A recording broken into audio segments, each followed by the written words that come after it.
بسم الله الرحمن الرحيم পরম করুণাময় অতি দয়ালু আল্লাহর নামে শুরু করছি। الحمد لله رب العالمين সকল প্রশংসা আল্লাহর জন্য, যিনি সকল সৃষ্টি জগতের প্রতিপালক। الرحمن الرحيم তিনি পরম করুণাময় অতি দয়ালু।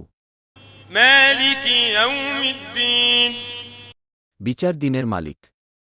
إياك نعبد وإياك نستعين আমরা কেবল তোমারই ইবাদত করি এবং কেবল তোমারই সাহায্য প্রার্থনা করি। اهدنا الصراط المستقيم আমাদেরকে সরল পথ দেখাও, صراط الذين أنعمت عليهم غير المغضوب عليهم ولا الضالين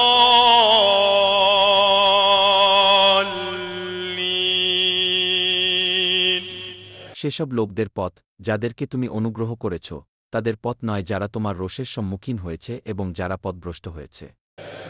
آمين